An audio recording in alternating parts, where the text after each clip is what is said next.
നമ്മൾ മനസ്സിലാക്കണം. അറിവ് പഠിച്ച് ആ അറിവിലൂടെ നമുക്ക് മനസ്സിലായ റൂട്ടിലൂടെ നീങ്ങണം. ഇതാണ്. അറിവില്ലാതെ ഒരിക്കലും ഒരു വഴിയിലൂടെ പോയാൽ അപകടമാണ്. അറിവില്ലാത്തവർ പണ്ഡിതന്മാര് പറഞ്ഞു കൊടുക്കുന്നതും ചൊല്ലിയിട്ട് പാപ്പാര് ജീവിച്ചു പോയ 5 വക്ത് നിസ്കാരം നോമ്പും ദിക്റും അത് മതി. മറ്റൊരു വഴിയിലേക്ക് പോകുമ്പോ ആരാണതിന്റെ ആള് അന്വേഷിക്കണം. നമുക്ക് അയാളെ പറ്റി അറിയില്ല, പോകരുത്. പഠിക്കണം, അറിയണം, വ്യക്തമായിട്ട് മനസ്സിലായ ശേഷമേ പോകാവൂ. സഹോദരന്മാരെ, പേടിക്കേണ്ട കേസാണ്. അല്ലാഹുവിലേക്ക് എത്താനുള്ള റൂട്ടിൻ ത്വരീഖ ശരീഅത്തുൻ ത്വരീഖത്തുൻ വഹഖീഖത്തുൻ ഫസ്മഅ ലഹാ മാ മുത്തിലാ. അല്ലാഹുവിലേക്ക് എത്താനുള്ള റൂട്ട് 3 3 റൂട്ടിലൂടെയാണ് അല്ലാഹുവിലേക്ക് എത്തുന്നത് എന്ന് പറഞ്ഞാൽ ഏത് റൂട്ടിലൂടെ പോയാലും എത്തുന്നല്ല. 3 റൂട്ടുകൾ, 3 വഴികൾ സഞ്ചരിച്ചാലേ അല്ലാഹുവിലേക്ക് എത്തൂ. ഒന്നാമത്തെ വഴി ഏതാണ്? ആ വഴിയിൽ കടക്കാതെ രണ്ടാമത്തെ വഴിയിൽ കടക്കാൻ കഴിയില്ല. രണ്ടാമത്തെ വഴി ഏതാണ്? അതിൽ കടക്കാതെ 3-ാം വഴിയിൽ കടന്നിട്ട് കാര്യമില്ല. ഏതാണ് ഒന്നാമത്തെ വഴി? ഞാൻ ആരുടെ പാട്ടുകളാണ് പാടുന്നത്? ഔലിയാക്കന്മാരുടെ റൂട്ട് ഇതാണെന്ന് പറഞ്ഞുകൊണ്ട് ഈ ലോകത്ത് ഇൽമിനെ വിതറിയതായ പഴയ വാളുകളിൽ കേട്ട വയസ്സന്മാർ ഇവിടെ ഉണ്ടായിരിക്കും. പഴയ ഉസ്താദുമാര് വാളിനെ എഴുന്നേറ്റ് നിന്നാൽ അവരൊരു ഖാല അല്ലാഹു അസ്സ വജൽ പറയും, പിന്നീട് ഒരു ഖാല റസൂലുള്ളാഹി പറയും, പിന്നീട് ഒരു ഉലമ ഉമ്മത്ത് മുഹമ്മദ് പറയും. അതിനുശേഷം അവര് പറയുന്ന ഒരു വാക്കുണ്ടായിരുന്നു, പൊന്നാനി എന്ന ബന്ദറിൽ വന്ന് ജഹ്ലെന്ന് പറയുന്ന കാട് വെട്ടി, ഇൽമെന്ന് പറയുന്ന വിത്ത് വിതച്ച്, അമലെന്ന് പറയുന്ന മരം മുളപ്പിച്ച നമ്മുടെ ഉപ്പാപ്പ സൈനുദ്ദീൻ മഖ്ദൂം എന്ന ഖോജാ റളിയല്ലാഹു അൻഹു എന്നും കൂടെ സമൂഹത്തൊന്ന് പറയിപ്പിച്ച് നാവിനൊരു ബറക്കത്ത് കിട്ടി. അല്ലാഹുവിന്റെ റസൂലിന്റെ മേൽ സ്വലാത്ത് ചൊല്ലി, തൻസീഹിന്റെ പിശാച് പോകുന്ന തസ്ബീഹ് ചൊല്ലി, മഹാനായ ഒരു വ്യക്തിയുടെ തർളിയത്തും ചൊല്ലിയായിരുന്നു. ആ നാവിനും ആ കാതിനും ബറക്കത്ത് കിട്ടിയിട്ടായിരുന്നു പഴയ കാലത്തെ വാളുകൾ. ആ വാള് ഫലിച്ചിരുന്നു. അതൊക്കെയാണ് മഖ്ദൂം തങ്ങൾ എന്ന് പറയുന്നത്. ആ മഖ്ദൂം ഔലിയാക്കളുടെ വഴി ഇതാണ് കേട്ടോ, ഇതല്ലാത്തത് ഔലിയാക്കളുടെ വഴിയല്ല എന്ന് പറഞ്ഞുകൊണ്ട് താൻ എഴുതിയ കിതാബാണ് കിതാബുൽ അദ്കിയാ. മമ്പുറന്തങ്ങൾ ഒരാളെടുത്ത് അവതരിക്കുമോ? ഏർവാടി ശ്രോതാക്കന്മാര് അവതരിക്കുമോ? അവതാരങ്ങളല്ല അവര് സഹോദരന്മാരെ. മമ്പുറന്തങ്ങൾ ബന്ധപ്പെടുമോ? ബന്ധപ്പെടും, അവതരിക്കില്ല. ഏർവാടി ശ്രോതാക്കൾ ബന്ധപ്പെടുമോ? ബന്ധപ്പെടാം. പക്ഷേ മനസ്സിലാക്കണം, ഏർവാടി ശ്രോതാക്കൾ ഈ പെണ്ണിന്റെ ദേഹത്തുണ്ടെന്ന് പറയാൻ പാടില്ല, മമ്പുറന്തങ്ങൾ ഉണ്ടെന്ന് പറയാൻ പാടില്ല. മഹാന്മാരൊരു പെണ്ണിന്റെ ദേഹത്ത് തൊടുകയില്ല, വഫാത്തിന് മുമ്പും ശേഷവും തൊടുകയില്ല. അവരൊരു പക്ഷേ അവിടെ ഹാളിറായേക്കാം. ഹാളിറായത് മമ്പുറന്തങ്ങളാണെന്ന് നമുക്കറിയാൻ എങ്ങനെ കഴിയും? ഏർവാടി ശ്രോതാക്കളാണെന്ന് എങ്ങനെ അറിയും? അറബി സംസാരിക്കുന്നു, ഞാൻ മമ്പുറന്തങ്ങളാണെന്ന് പറയുന്നു, നിന്റെ വീട്ടിനകത്തുള്ള സാധനങ്ങളുടെ പേരൊക്കെ പറഞ്ഞിട്ടുണ്ട്, നീ വന്ന ലക്ഷ്യങ്ങൾ പറഞ്ഞിട്ടുണ്ട്, നിന്റെ രോഗത്തിന്റെ പേര് പറഞ്ഞിട്ടുണ്ട്, ഡോക്ടറുടെ റിപ്പോർട്ട് പറഞ്ഞിട്ടുണ്ട്, സ്കാനിങ്ങിന്റെ മുമ്പ് രോഗം പറഞ്ഞിട്ടുണ്ട്, രോഗം മാറ്റി തന്നിട്ടുണ്ട് എന്നതുകൊണ്ട് മമ്പുറന്തങ്ങളാകുമോ? ഇല്ല ഇല്ല. അഇമ്മത്ത് അതിനെതിരാണ്. ഒരു കിതാബും അതിനനുകൂലമല്ല. മുസ്ലിം ഉമ്മത്തിൽ അങ്ങനെ ഒരു സംഭവമില്ല. മമ്പുറന്തങ്ങൾ വന്നേക്കാം സദസ്സുകളിൽ, ഏർവാടി ശ്രോതാക്കൾ വന്നേക്കാം സദസ്സുകളിൽ. പക്ഷേ അത് ഏർവാടി ശ്രോതാക്കളാണെന്ന് ഉറപ്പിക്കാൻ നമുക്കൊരു വഴിയുമില്ല, ഒരു വഴിയുമില്ല. അതുകൊണ്ട് തന്നെ പേടിച്ചു വേണം അത്രയും കാര്യങ്ങൾ കൈകാര്യം ചെയ്യാൻ. ഏർവാടി ശ്രോതാക്കന്മാരുടെ ഗുരുത്തക്കേട് വാങ്ങുന്ന പരിപാടിയാണ്. പല സ്ഥലത്തും അങ്ങനെയുണ്ട്. ഏർവാടി ശ്രോതാക്കൾ ഇവിടെ വരികയാണ്, വന്നേക്കാം. പക്ഷെ ഇത് ശ്രോതാക്കളാണെന്ന് ആര് പറഞ്ഞു നിന്നോട്? അറബിയിൽ സംസാരിച്ചോ? സുബ്ഹാനല്ലാഹ്, നേരിട്ട് വന്നിട്ട് ഞാൻ എന്നാളെ മോനാണെന്ന് പറഞ്ഞിട്ട് എത്ര ആൾക്കാർ കാശ് പറ്റിച്ചുകൊണ്ട് ഇങ്ങനെ മനുഷ്യന്റെ മുഖത്ത് വെക്കുന്ന ആൾക്കാരെ പറ്റിക്കണം. കേട്ടോ, ഇപ്പൊ കാണാത്തൊരു ലോകം. എന്നിട്ട് കാണാത്ത ലോകത്ത് ഏർവാടി ശ്രോതാക്കന്മാർ വന്നിട്ട് ഞാൻ ഏർവാടി ബാത്തിശയാണ്. ആര് പറഞ്ഞടോ നിന്നോട് ഇത് ബാത്തിശയാണെന്ന് പറഞ്ഞതുകൊണ്ട് ബാത്തിശയാകുമോ? നീ കണ്ടിരുന്നോ? പിശാചുക്കൾ ഇറങ്ങി ബാത്തിശയുടെയും മമ്പുറന്തങ്ങളുടെയും പേരിൽ ഇറങ്ങുന്നു എന്നല്ലാതെ അധികവും പിശാചിനിക്ക് ഈ ലോകത്ത് പഴപ്പിക്കാൻ പല മാർഗങ്ങളുമുണ്ട്. സൂഫിയാക്കളുടെ പേര് പറഞ്ഞ് പിശാചുകൾ ഇറങ്ങുമെന്ന് അയിമത്തൊക്കെ എഴുതി വെച്ചിരിക്കുന്നു. രോഗം മാറ്റലാണോ മാനദണ്ഡം? ശരീഅത്തിന്റെ മാനദണ്ഡം. രോഗം പലതുകൊണ്ടും മാറും. വൈബുകൾ പലരും പറയും. ഇബ്ലീസിനെ പോലെ വൈബറിയുന്നവർ അല്ലാഹു തആല പടച്ച അമ്പിയാക്കളല്ലാതെ വേറെ ആരെങ്കിലും ഉണ്ടോ?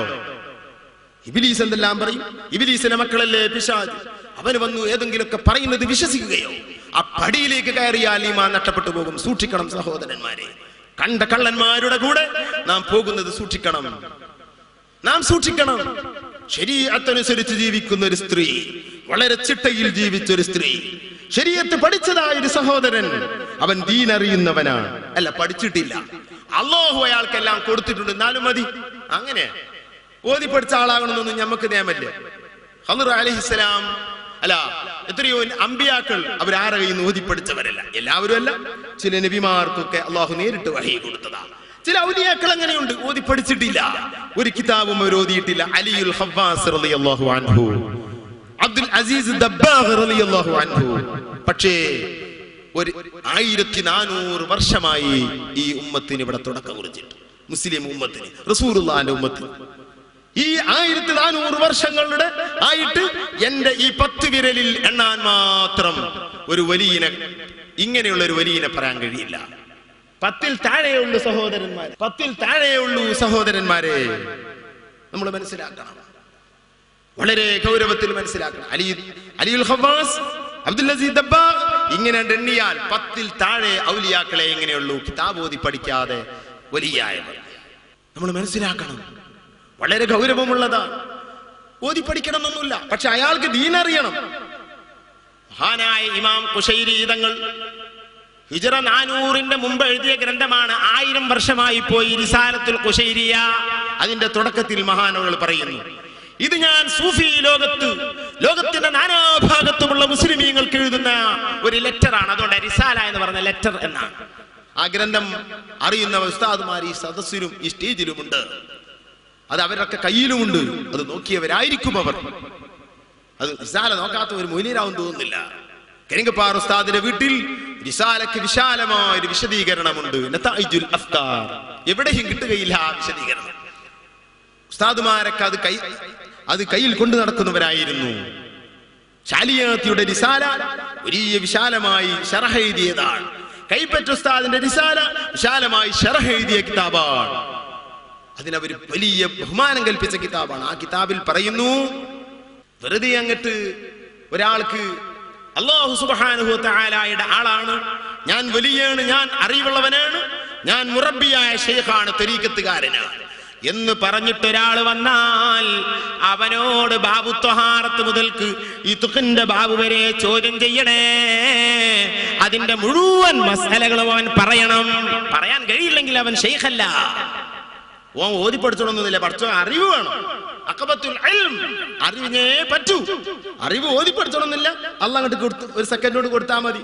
പക്ഷെ ഇപ്പത്തെ ശൈഖന്മാരുണ്ടല്ലോ, ഓൽക്ക് കിട്ടൂല, ചോദിച്ചാലും കിട്ടൂല. അങ്ങനെ ഉണ്ടോ? ഒരു നിസ്കാരത്ത് ത്വഹാറത്തിന്റെ ബാബ്, ഇത്തുക്കിന്റെ ബാബ് വരെ പോയിട്ട് എന്താ ത്വഹാറത്തിന്റെ അർത്ഥം എന്ന് ചോദിച്ചാലും കൂടി കിട്ടൂല, ഒന്നും കിട്ടൂല. വേറെന്തൊക്കെയോ സ്വപ്നം കണ്ടിട്ട് അതിലൂടെ അങ്ങോട്ട് വന്ന് ആഹു ഹി ഹി ഹാഹു എന്നൊക്കെ പറയുന്നല്ലാതെ ഒരു കാര്യം ഉണ്ടാവൂല. സഹോദരന്മാരെ, നമ്മൾ പേടിക്കേണ്ട കാലമാണിത്.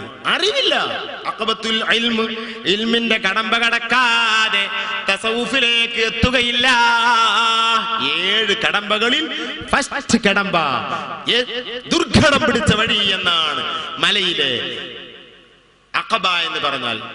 ജീവിത തസവുഫ് എന്ന് പറയുന്ന ആ വലിയ വിശാലമായ ലോകത്തേക്ക് കടക്കണമെങ്കിൽ ഭയാനകമായ പ്രയാസങ്ങളുടെ മലയിലെ 7 കടമ്പകൾ കടന്നാലേ എത്തുകയുള്ളൂ. അതിൽ ഒന്നാമത്തെ അഖബയാണ് അഖബത്തുൽ ഇൽമ്. അറിവില്ലാതെ കഴിയില്ല. അതാണ് ശരീഅത്ത് വേണം. ശരീഅത്ത് ഏതാണ്? നാം തൊട്ടു മുമ്പ് പറഞ്ഞു, ഈമാൻ, ഇസ്ലാം, അത് പഠിച്ചിരിക്കണം. ശരീഅത്താണ് ഒന്നാമത്തത്. അത് കഴിഞ്ഞാൽ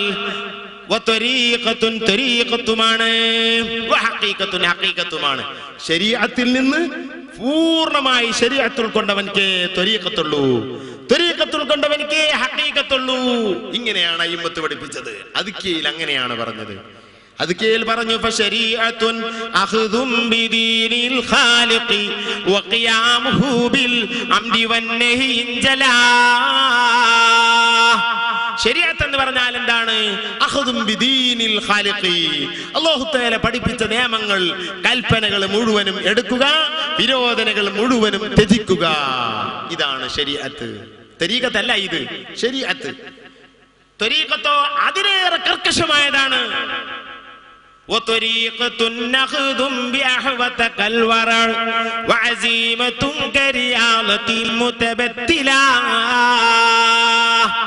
എന്നാ ത്വരീഖത്ത് പറഞ്ഞാൽ എന്താ?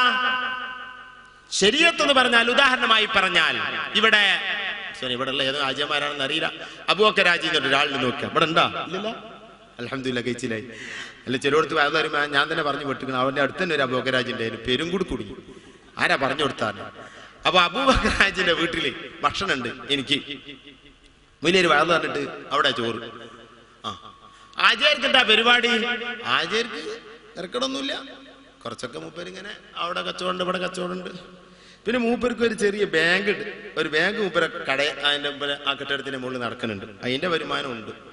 അല്ലെങ്കിൽ വേറെന്തോ ഒരു ഹറാമായ എന്തോ ഒരു ബിസിനസ് ഉണ്ട്, അതുകൊണ്ട്. അങ്ങനെ രണ്ടും കൂടി സകലകുലാബിയ മൂപ്പര വീട്ടിലെ ഭക്ഷണം. അവിടെ പോകാൻ പറ്റുമോ? അവിടുത്തെ ഭക്ഷണം മുസ്ലിംകൾക്ക് കഴിക്കാൻ പറ്റുമോ? ഇമാമിങ്ങൾ ചർച്ച ചെയ്യുന്നുണ്ട്. ഫതുഹുൽ മുഈനിലാക്കി ചർച്ചയുണ്ട്, ഇലോ ഫിഖഹിന്റെ കിതാബിലും ആ ചർച്ചയുണ്ട്. 3 അഭിപ്രായങ്ങൾ അതിലുണ്ടാകും. ഞാൻ അവിടെ പറയുന്നില്ല. അതിൽ ബലപ്പെട്ട അഭിപ്രായം, അയാൾ തരുന്നത് ഈ ഹറാമിൽ നിന്ന് വാങ്ങിയ അരി തന്നെയാണ് അയാൾ ഉണ്ടാക്കിയ ഭക്ഷണം, ചോറ്, ചായ എന്ന് ഉറപ്പുണ്ടെങ്കിൽ കഴിക്കാൻ പാടില്ല. അല്ലെങ്കിൽ അയാളെ വീട്ടിൽ കഴിക്കാം. അതിന് ശുബ്ഹത്ത് ഭക്ഷണം എന്നാണ് പറയുക. ഹറാം ഒന്നുമില്ല, പക്ഷെ ഗുണവും ഇല്ല. ഇതാണ് ശരീഅത്ത്. എന്നാ ത്വരീഖത്തോ? ത്വരീഖത്ത് കിട്ടുന്ന മുഴുവൻ തിന്ന, അതാ ത്വരീഖത്ത്. ആര് തിന്നാലും തിന്ന, മുഴുവൻ അങ്ങോട്ട് വാരി തിന്ന, അതാ ത്വരീഖത്ത്. ഒരു ആചാരാണ് കിട്ടിയ അയാളാണ്ട് ബാലറ്റ് പിടിച്ചിട്ട് അയാളെ കൊണ്ട് മുഴുവൻ കറക്കം കറക്കിക്കാം.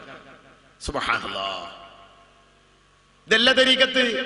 ശരീഅത്ത് പറഞ്ഞതിൽ അപ്പുറം കർക്കശമായ നിയമം. ഈ ആജിയാരുടെ വീട്ടിലേക്ക് ഭക്ഷണം കഴിക്കാൻ പോകാതിരിക്കുക, ഇതാണ് ത്വരീഖത്ത്. ശരീഅത്തിലേക്ക് അങ്ങോട്ട് പോകുന്നതിന് തെറ്റില്ലെങ്കിലും ത്വരീഖത്തിൽ പോകുന്നത് തെറ്റാണ്. മനസ്സിലാക്കണം. ത്വരീഖത്തുള്ളവൻ സൂക്ഷ്മതയിൽ ജീവിക്കണം. കരിങ്കപ്പാറ ഉസ്താദിന്റെ അരികിലേക്ക് വയലത്തൂർ ഉസ്താദ് അവിടുത്തെ സായം സന്ധിയിൽ ചെന്നപ്പോൾ, ജീവിതത്തിന്റെ അവസാന ഘട്ടത്തിൽ വീട്ടിൽ സംസാരിക്കാതിരിക്കുന്ന കാലം ഉസ്താദിന്റെ അരികിൽ ചെന്നപ്പോൾ ഉസ്താദിന് തലചിറ്റലുണ്ട്. വയലത്തൂർ ഉസ്താദ് ഫതുഹുൽ മുഈൻ ഓതുമ്പോൾ ഞങ്ങളോട് പറഞ്ഞതാണ്. ഉസ്താദിനോട് പറഞ്ഞു, ഗോരാജനാദി ഗുളിക കഴിച്ചുകൂടെ? അത് നല്ലതല്ലേ, തലചിറ്റലിന് വലിയ ഫലം ഉണ്ടാവുമല്ലോ. മഹാനവറുകൾ പറഞ്ഞു, ഗോരോജനാദിയിൽ അതില് നജസ് കൂട്ടുന്നുണ്ട്. നജസ് കൂട്ടുന്നുണ്ട് ഗോരോജനാദിയിൽ. എന്താ ഗോരോജൻ എന്ന് പറഞ്ഞിട്ടൊരു സാധനം ഉണ്ട്, അത് നജസ, അത് കൂട്ടുന്നുണ്ട്. ഉടനെ തന്നെ വയലത്തൂർ ഉസ്താദ് പറഞ്ഞു, കരിങ്കപ്പാറ ഉസ്താദിന് പറഞ്ഞു കൊടുക്കുകയല്ല, തന്റെ ഭാഗത്തുനിന്ന് ഒരു ഉണർത്തലാണ്. ഉസ്താദെ, ഗോരോജനാദി, ഗോരോജൻ എന്ന് പറയുന്ന സാധനത്തിൽ പണ്ഡിതന്മാർക്ക് 2 അഭിപ്രായമില്ലേ? അത് നജസല്ല എന്നുള്ള അഭിപ്രായമില്ലേ? അഭിപ്രായം എടുത്തത് കഴിച്ചുകൂടെ? ഉടനെ തന്നെ കരിങ്കപ്പാറ ഉസ്താദ് പറയുന്നു, അതിൽ ഗോരോജൻ മാത്രമല്ല, അതിൽ ഭൂനാഗവും ചേർത്തിട്ടുണ്ട്. നാടുകളിൽ ഉപയോഗിക്കുന്ന മരുന്നുകളുടെ ചേരുവകൾ വരെ പഠിച്ചു വെച്ചത് എന്തിനാണ്? ചികിത്സിക്കാൻ വേണ്ടിയാണോ? ഒരിക്കലുമല്ല. ജീവിതത്തിന്റെ നിഖില മേഖലകളിൽ കടന്നു പോകുമ്പോൾ തന്റെ ജീവിതത്തിലേക്ക് ആ മരുന്ന് കയറി വന്നാൽ ഞാൻ അത് ഉപയോഗിക്കാൻ പാടുണ്ടോ എന്ന കർക്കശമായ സൂക്ഷ്മതയായിരുന്നു ഉസ്താദിന്റേത്. ഗോരോജൻ മാത്രമല്ല, അതിൽ ഭൂനാഗവുമുണ്ട്. എന്താ? ഭൂമി, നാഗം, പാമ്പ്, ഭൂമിയിലെ പാമ്പ്. നമ്മളെ ഭാഷയിൽ പറഞ്ഞ ഞാഞ്ഞൂൽ, ഞാഞ്ഞൂലിനെ കൂട്ടുണ്ട്. ഞാഞ്ഞൂല് നജസാണെന്നിൽ അതിനെ കൊന്നാൽ നജസാകുമെന്നതിൽ 2 അഭിപ്രായം ശാഫിഈ മദ്ഹബിലില്ല. എന്നാൽ സഹോദരന്മാരെ, ശരീഅത്തിന്റെ പണ്ഡിതനിക്ക് ഞാഞ്ഞൂല് കൂട്ടിയ മരുന്ന് കഴിക്കാൻ പറ്റുമോ? അരീട്ടം കഴിക്കാൻ പറ്റുമോ? തവളയെ ചേർത്ത മരുന്ന് കഴിക്കാൻ പറ്റുമോ? കള്ള് ചേർത്ത മരുന്ന് കഴിക്കാൻ പറ്റുമോ? ഏത് നജസ് ചേർത്തുകൊണ്ടായിരുന്നാലും രോഗത്തിന് വിശ്വസ്തരായ ഡോക്ടർ എഴുതി തന്നാൽ, അത് നാടൻ മരുന്നായിരുന്നാലും അത് ഇംഗ്ലീഷ് മരുന്നായിരുന്നാലും ഹോമിയോ, യുനാനി ഏതു മരുന്നായിരുന്നാലും ലോകത്ത് അംഗീകരിക്കപ്പെടുന്ന ഏത് റൂട്ടിലൂടെയുള്ള ഏതു മരുന്നായിരുന്നാലും വിശ്വാസയോഗ്യനായ ഡോക്ടർ ഈ മരുന്നിനക്ക് എഴുതി തന്നതാണെങ്കിൽ അതിൽ നജസ് കൂട്ടുണ്ടെങ്കിൽ, കള്ള് തന്നെ കൂട്ടുണ്ടെങ്കിലും അത് ഉപയോഗിക്കാൻ പറ്റുമെന്നാണ് ശരീഅത്ത്. യാതൊരു ഹറാമുമില്ല. പക്ഷെ അത് കുടിച്ചാൽ വാ കഴുകിയേക്കണം. നിസ്കരിക്കുമ്പോൾ ഗോരോചനാദി അരയിൽ വെച്ച് നിസ്കരിച്ചാൽ നിസ്കാരം ബാത്തുലാണ്. കാരണം നജസാണ്. തലചുറ്റലിന്റെ പേടി കൊണ്ട് ചില വയസ്സന്മാര് ഹാജിമാര് അരപ്പട്ടയിൽ ഗോരോചനാദി കൊണ്ട് നടക്കും. ഗോരോചനാദി കൊണ്ട് നടക്കുന്ന കാലത്ത് നിന്റെ നിസ്കാരം കൊണ്ട് നടക്കാൻ കഴിയില്ല. ഞാൻ പറഞ്ഞുകൊണ്ടുവന്നത് ശരീഅത്തിൽ അത് കഴിക്കാം. വാ കഴുകണം എന്നേ ഉള്ളൂ. നജസായോടത്ത് അത് ആയ സ്ഥലത്തൊക്കെ കഴുകണം. പള്ളിയിൽ അത് വെക്കരുത്, നിസ്കരിക്കുമ്പോൾ ചുമക്കരുത് എന്നേ ഉള്ളൂ. ഉപയോഗിക്കാം. കള്ള് കുടിക്കാൻ പാടില്ല മരുന്നിന് വേണ്ടി. കള്ള് ചേർത്ത മരുന്ന് കുടിക്കാം. ഇങ്ങനെയാണ് ഫിഖ്ഹ് മസല. മരുന്നിട്ടോ പള്ളർക്കാനും ദാഹിച്ചിട്ടില്ല. അങ്ങനെ അപ്പൊ ഗോരോചനാദി കൂട്ടിയ ഗോരോചനാദി കഴിക്കുന്നതിന് തെറ്റില്ല. നജസ് ഉണ്ട് എന്നല്ല ഉസ്താദ് പറഞ്ഞത്. പക്ഷേ ഉസ്താദ് ത്വരീഖത്തിലൂടെ ജീവിക്കുന്നവരായിരുന്നു. ശരീഅത്തിനേക്കാൾ കർക്കശമായ നിയമമാണ് ത്വരീഖത്ത്. എന്നാൽ ഇന്ന് ത്വരീഖത്തിലേക്ക് കടന്നാൽ ഒരു നിയമവുമില്ല. എന്തുമാകാം. പെണ്ണിനെ തൊടാം, പെണ്ണിനോട് സംസാരിക്കാം, പെണ്ണിന്റെ കൂടെ ഇരിക്കാം, പെണ്ണിന്റെ ഒപ്പം കിടക്കാം, പെണ്ണിന്റെ കൂടെ നടക്കാം, അവളെ കൂടെയാവാം, ഇവളെ കൂടെയാകാം, എല്ലാവരെയും തൊടാം. നിസ്കരിച്ചോളണമെന്നില്ല. ഈ ത്വരീഖത്ത് അല്ലാഹു അറിയുകയില്ല. പടച്ചവൻ പടച്ചിട്ടില്ല. മുഹമ്മദ് നബി കൊണ്ടുവന്ന മതമല്ല. ഇത് ബ്രാഹ്മണ ആചാര്യന്മാരുടെ സിദ്ധാന്തങ്ങളിലേക്ക് സമൂഹത്തെ വലിച്ചു കൊണ്ടുപോകലാണ്. ഈമാൻ തെറ്റിപ്പോകുന്ന, കാഫിറായി മരിക്കേണ്ടവനിക്ക് വിധിക്കപ്പെട്ട ദുർഘടമായ വഴിയാണ്. സൂക്ഷിക്കണം സഹോദരന്മാരെ. خلي خلة الخذلان خوف الخاتمة خالل خليلا حامل الوصف من الخلخال خال رب ربي ربهم لم يعرفا ولم يرب ربيبه لكن أضل القوم بالله رائرال خلي ഒഴിവാക്കണേ. ഖല്ലി കൂട്ടുകാരാ. ഉമറുൽ ഖാഹിരി തങ്ങൾ പറയുന്നു, ഖല്ലി ഒഴിവാക്കണേ. ഖല്ലി എന്റെ കൂട്ടുകാരാ. സ്നേഹത്തോടെ വിളിച്ചുകൊണ്ട് നക്ഷബന്ദി തരീഖത്തിന്റെ വലിയ ശൈഖായിരുന്ന കായൽ പട്ടണത്ത് കിടക്കുന്ന ഉമറുൽ ഖാഹിരി പറയുന്നു, കൂട്ടുകാരാ, നിന്നോട് എനിക്കൊരു ഉപദേശമുണ്ട്. ഖല്ലി നീ ഒഴിവാക്കണം. ഖല്ലി നീ ഒഴിവാക്കണം. ഖല്ലി കൂട്ടുകാരാ.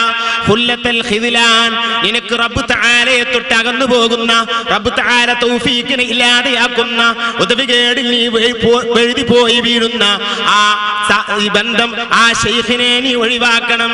ആ ത്വരീഖത്ത് നീ ഒഴിവാക്കണം. ആ കൂട്ടുകാരനെ നീ ഒഴിവാക്കണം. ആ ശൈഖിനെ നീ തുടരരുത്. ഖൗഫൽ ഖാത്തിമ, അവന്റെ കൂടെ നടന്നാൽ നിന്റെ ഈമാൻ നശിച്ചു പോകും. നീ ഖാത്തിമ മോശമായി പോകും. നിന്റെ അന്ത്യം ചീത്തയായി പോകും. ആ പേടിയിൽ നീ അത് ഒഴിവാക്കണേ.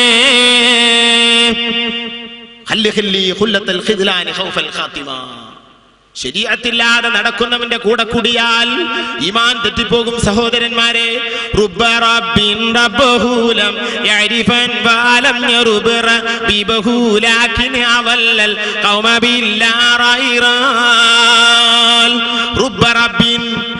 എത്ര മുറബിയായ ശൈഖാണ്. ഞാൻ ശൈഖാണെന്ന് പറഞ്ഞു നടക്കുന്ന എത്ര ആളുകളാണ്. റബ്ബഹൂലം യഅരിഫൻ, അവന്റെ റബ്ബിനെ അവൻ അറിയുകയില്ല. വലം യറുബ് റബീബഹു, അവൻ ഏറ്റെടുത്തവനായ മുരീദിനെ തർബിയത്ത് ചെയ്യാൻ അവന് കഴിയില്ല. ഇതിപ്പോ ശൈഖന്മാർ അങ്ങോട്ട് തർബിയത്ത് ചെയ്യേണ്ടി വരും. മുരീദന്മാര് ശൈഖന്മാരടുത്തേക്ക് ഭാര്യനെ എഴുതില്ല. ഭാര്യനൊരു നെക്ക് മുരീദ് അല്ല ശൈഖ്. ശരീഅത്തിനെതിരാണ്. അങ്ങോട്ട് തർബിയത്ത് ചെയ്യേണ്ടി വരും. മൂപ്പർക്ക് മനുഷ്യനാണ്. മനുഷ്യന്മാരങ്ങനെ തന്നെയല്ലേ. അതല്ലേ അല്ലാഹു തആല പറഞ്ഞത്. പറ്റൂല, നമ്മളൊക്കെ പഠിച്ചതാ പടച്ചോനാ. മേഡിൻ അല്ലാഹുവാണ് നമ്മളൊക്കെ. അള്ളാഹുവാ നമ്മൊക്കെ പഠിച്ചത്. ഈ പഠിച്ചോന് അറിയാം നമ്മളെ കോലൊക്കെ. ബൗട്ടിയിലേര് ഏതാണ്, ഐദുല്ലേര് ഏതാണ്, ഇവിടുത്തെ ഉസ്താദുമാർ ഏതാണ്, ഈ മുത്താലിമികളിൽ കേൾക്കണവരൊക്കെ മനുഷ്യന്മാരൊക്കെ എന്തൊക്കെ അവർക്ക് ബയിക്കുന്ന എല്ലാവർക്കും അറിയാം. പഠിച്ചോനക്ക് അറിയല്ലോ. ഞാൻ ഇന്ത്യക്കൊന്നും വരൂല. ഞാനൊരു പെണ്ണിനെങ്ങനെ കണ്ട എനിക്ക് അങ്ങനെ ഒരു ചിന്ത തന്നെ വരൂല. അങ്ങനെ ഒരുത്തൻ പറയുന്നുണ്ടെങ്കിൽ ഓനെ പഠിച്ചത് അള്ളല്ല. അള്ള പഠിച്ച മനുഷ്യർക്ക് ശഹ്വത്തുണ്ടാവും. അതുകൊണ്ട് അള്ള നോക്കരുത് പറഞ്ഞു. ഖുല്ലിൽ മുഅ്മിനീന യഗ്ളൂ മിൻ അബ്സാരിഹിം, ഈമാനുള്ളവനോട് കണ്ണ് ചിമ്മാൻ പറയണം നബിയേ. കുല്ലിൽ മുഅ്മിനാത്തി യഗ്ളുദ്ന മിൻ അബ്സാരിഹിന്ന, ഈമാനുള്ള പെണ്ണുങ്ങളോട് കണ്ണ് ചിമ്മാൻ പറയൂ നബിയേ. റസൂലുള്ളാഹിന്റെ ഭാര്യമാര്, റസൂലുള്ളാഹിന്റെ സ്വഹാബിമാര് അവരെ പോലെ ശുദ്ധരുണ്ടോ സഹോദരന്മാരെ? മനുഷ്യ പ്രകൃതിയിലുള്ളതാണ് വൈകാരിക ചിന്ത. വ്യഭിചാരം മാത്രമല്ല ഹറാം. അൽ ഐനു തസ്നി, കണ്ണ് വ്യഭിചരിക്കും. വല്ലദാനി തസ്നിയാൻ, കൈകൾ രണ്ടും വ്യഭിചരിക്കും. ഖാല റസൂലുള്ളാഹി, കൈകളുടെ വ്യഭിചാരം ഒരു പെണ്ണിനെ തൊട്ടു നോക്കലാണ്, ഒരു ഹറാമിനെ തൊട്ടു നോക്കലാണ്. കണ്ണ് വ്യഭിചരിക്കൽ ഒരു പെണ്ണിലേക്ക് വൈകാരിക ചിന്തയോടുകൂടെ, അല്ലെങ്കിൽ ആ ചിന്തയില്ലാതെ എന്നും ബലപ്പെട്ട അഭിപ്രായം അങ്ങനെയാണ്. നോക്കിപ്പോയാൽ അതും തെറ്റാണ്. ശ്രദ്ധയുണ്ടോ സഹോദരന്മാരെ? ത്വരീഖത്തിന്റെ പേരിൽ ഏത് പെണ്ണിനെയും കൂടിയിരിക്കാം, ഏതാണിന്റെയും കൂട്ടിലേക്ക് ഇറങ്ങാം, ഏവനോടും സംസാരിക്കാം. ഒരു പെണ്ണൊരു ആണിനോട് സംസാരിക്കണമെങ്കിൽ ഇസ്ലാമിൽ നിയമങ്ങളുണ്ട്. മറയുടെ അപ്പുറം നിന്നേ സംസാരിക്കാവൂ. അതും അവളുടെ ഈണരാഗങ്ങളിൽ സംസാരിക്കാൻ പാടില്ല. ഈണരാഗങ്ങളെ കൊണ്ട് പുരുഷന്മാരുടെ മനസ്സ് കവർന്നാൽ ആ പെണ്ണ് ഹറാമ് ചെയ്തവളാണ്, അവിടെ സംസാരം തെറ്റാണ്. ഒരു യുവതിയായ പെണ്ണ് സലാം പറഞ്ഞാൽ അത് മടക്കാൻ പാടില്ല. ഒരു യുവതിയായ പെണ്ണ് സലാം പറഞ്ഞാൽ മടക്കാൻ പാടില്ല. ഇതാണ് ഇസ്ലാമിന്റെ നിയമം. ഒരു പെണ്ണിന് ബാങ്ക് കൊടുക്കൽ ഹറാമാണ്. ഉച്ചത്തിലങ്ങ് ബാങ്ക് കൊടുത്താൽ ബാങ്കല്ലേ ദിക്റല്ലേ പറ്റില്ല. മരിച്ച സ്ഥലങ്ങളിലിരുന്ന് സ്ത്രീകൾ അപ്പുറത്തുള്ള റൂമിൽ നിന്ന് ഉറക്കെ ഓതാൻ പാടില്ല. പെണ്ണുങ്ങൾ അകത്തിരുന്നു കൊണ്ട് കുട്ടികളെ താരാട്ട് പാടുമ്പോൾ ലാ ഇലാഹ ഇല്ലല്ലാഹ് ഉറക്കെ ചൊല്ലാൻ പാടില്ല. ഇസ്ലാമിന്റെ നിയമങ്ങളാണ്. ഇന്നതിനൊന്നും യാതൊരു സ്ഥാനവുമില്ല. അഇമ്മത്ത് മുഴുവനും ഇങ്ങനെ ചർച്ച ചെയ്യുന്നു. എന്ത് ത്വരീഖത്തിലേക്ക് എത്തിയാ പിന്നെ ഒരു ശരിയാത്തില്ല.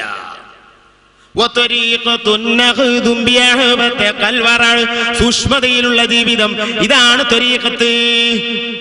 അത് മാത്ര സൂക്ഷ്മതയുള്ള ജീവിതം മതിയോ? ഞാനതാ പറഞ്ഞ കരിങ്കപ്പാറ ഉസ്താദ് ഗോരോജനാദി വേണ്ട എന്ന് പറഞ്ഞു. ഇതാണ് സൂക്ഷ്മത. ഇസ്ലാം മതം അനുവദിച്ചത് തന്നെ. അതിൽ ചെറിയൊരു ഖിലാഫ് ഉണ്ടെങ്കിൽ അത് ഒഴിവാക്കുക. ഇതാണ് വലിയ ത്വരീഖത്തുകാരന്റെ റൂട്ട് നമ്മൾ മനസ്സിലാക്കണം. മഹാനായ ജൈനുദ്ദീൻ മഖ്ദൂം ഔലിയാക്കന്മാരുടെ റൂട്ട് അതാ വരച്ചു കാണിച്ചു തരുന്നു.